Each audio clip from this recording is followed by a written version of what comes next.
রাশিয়ায় নতুন একটি ডিজিটাল নজরদারি আইন নিয়ে দেশটির সাধারণ মানুষ, অধিকার কর্মী, সাংবাদিক এবং আইনজীবীদের মধ্যে দেখা দিয়েছে উদ্বেগ।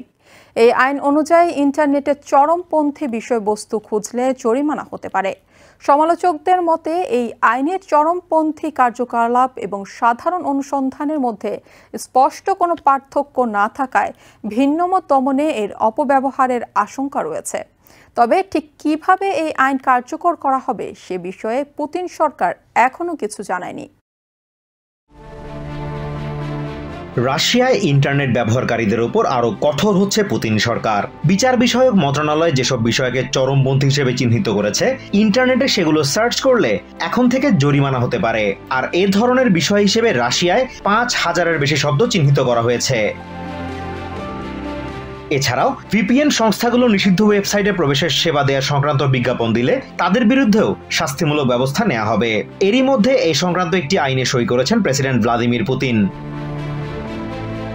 রুশ সরকার দাবি করেছে নতুন আইনটি সাধারণ মানুষের জীবনে বড় কোনো প্রভাব ফেলবে না। তবে মানবাধিকার কর্মী, গণমাধ্যম ব্যক্তিত্ব এবং রাজনীতিবিদদের অনেকেই এর বিরোধিতা করছেন।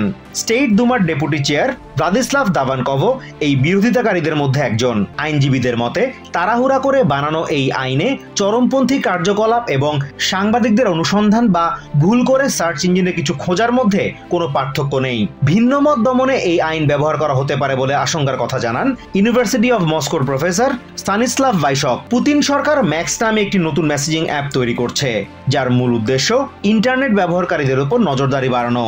এতে নিজস্ব সার্চ ইঞ্জিন থাকবে এবং প্রাথমিকভাবে সরকারি কর্মকর্তারা এটি ব্যবহার করবেন।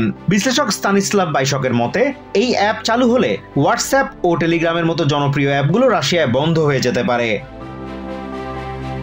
এছাড়া ডিজিটাল মুদ্রা চালু করার কথাও ভাবা হচ্ছে, যাতে সারা দেশে অনলাইনে লেনদেন আরো বাড়ে। এ ধরনের লেনদেনের উপর নজর রাখবে আইন শৃঙ্খলা রক্ষাকারী বাহিনী। অন্যদিকে মোবাইল নাম্বার, সিম কার্ড বা সামাজিক মাধ্যমে ঢোকার তথ্য অন্য কাউকে দিলে সেটাকে অপরাধ ধরে নিয়ে এই অপরাধের জন্য জরিমানার নিয়মও চালু হতে যাচ্ছে। Azimur Rashid Kanak, TVN 24 news desk. New York থেকে সম্প্রচারিত TVN 24 টেলিভিশন বিশ্বজুড়ে বাঙালির কণ্ঠস্বর।